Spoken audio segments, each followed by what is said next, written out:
Polres Cilegon mengamankan 4 pegawai Dinas Kesehatan Kota Cilegon yang menjadi pelaku pencurian box masker. Para pelaku diamankan lantaran mencuri 120 box masker. 4 pelaku tersebut yakni LL usia 38 tahun, NS 38 tahun yang berstatus pegawai negeri sipil atau PNS di Dinas Kesehatan Kota Cilegon. Dua pelaku lainnya adalah AW usia 35 tahun dan MJ 39 tahun. Kedua orang tersebut merupakan tenaga honorer. Assalamualaikum warahmatullahi wabarakatuh.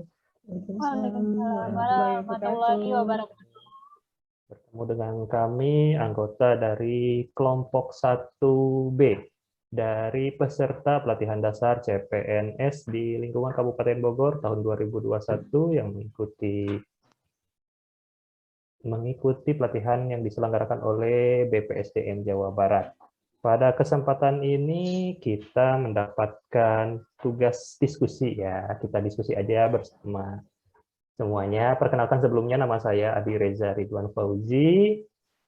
Nanti saya bersama rekan saya ada Teh Siti Hamidah dan juga Teh Rizky Esa Putri. Di opening tadi kita telah disajikan berita tentang dengan judul 10 tahun mengabdi, 2 oknum PNS hadapi sanksi pecat dan pidana usai curi 120 box masker. Di kesempatan ini mungkin kita akan berdiskusi secara kelompok saja, menyikapi dan menanggapi tentang berita tersebut. Oke, dari saya ya, kita coba dari saya dulu ya, Teteh ya. Menurut saya ini adalah terjadi pelanggaran nilai-nilai dasar PNS, atau bisa dibilang sebuah bad practice dalam pelaksanaan nilai-nilai dasar PNS. Karena apa? Karena oknum PNS ini melakukan penggelapan dalam jabatan dan penyalahgunaan wewenang, sehingga terancam pasal 363 KUHP tentang tindak pidana.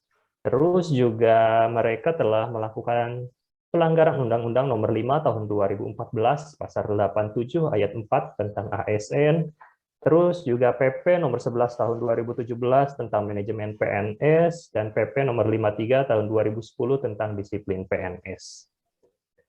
Nah, jadi di dalam berita tersebut ada nilai-nilai yang dilanggar dalam nilai dasar PNS, yang salah satunya adalah komitmen mutu.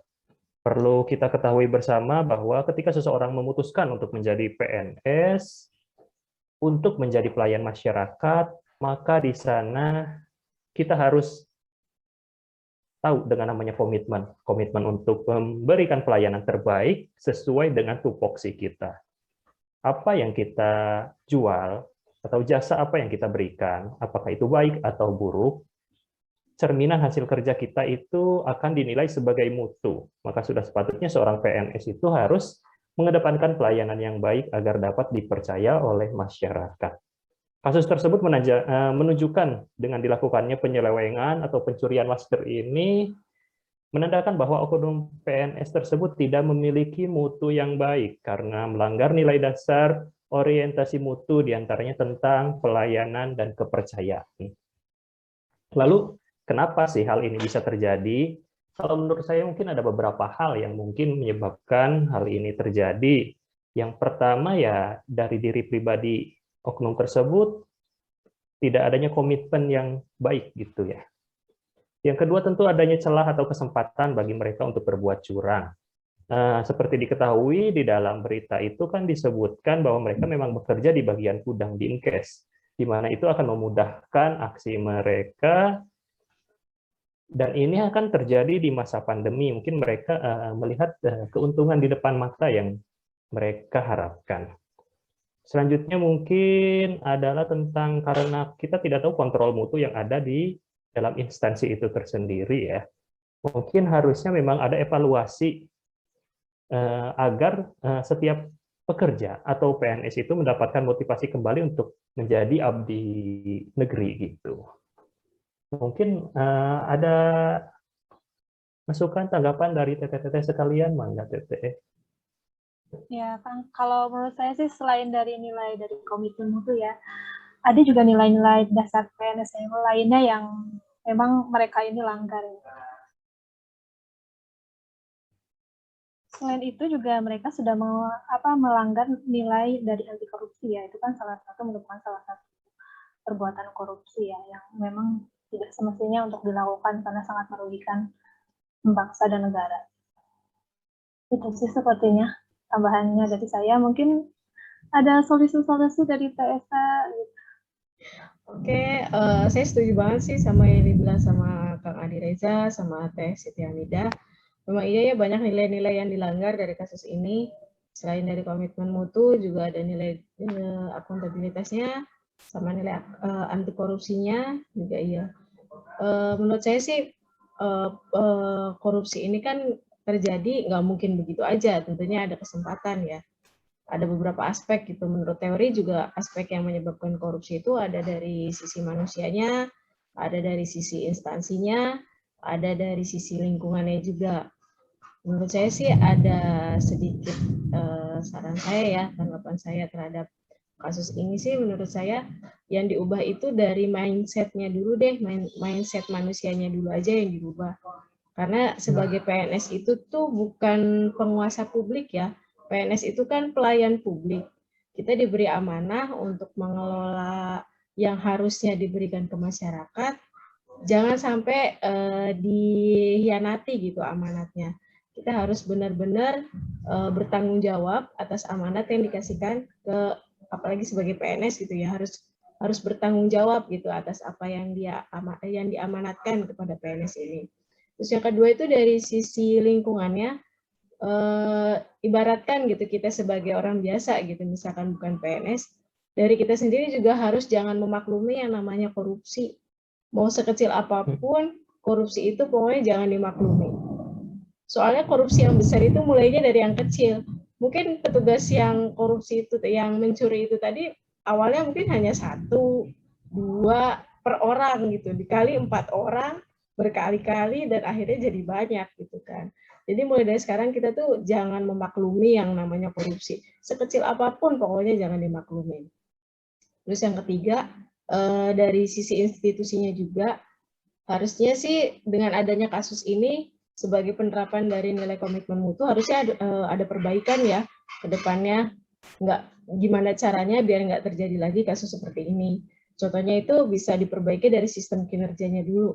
Sistem kinerjanya diperketat, masalah pelaporannya, karena yang namanya barang-barang di gudang dinas itu kan nggak hanya 1 atau 2, pasti banyak. Perlu ada data-datanya, masuknya berapa, keluarnya berapa, larinya kemana, itu kan harus ada. Yang jelas itu masalah laporan itu harus diperketat. Kemudian, laporan ini juga, memperketat laporan ini juga bisa meminimalisir adanya kesempatan buat orang-orang oknum nakal ini buat ngambil barang seperti itu. Terus sesuai juga dengan komitmen mutu harus ada perbaikan, bisa dilakukan inovasi misalkan dengan pembuatan aplikasi khusus di Dinas Kesehatan yang bisa terintegrasi dengan bagian-bagian lain, misalkan untuk permintaan, ada stok atau yang lain-lain.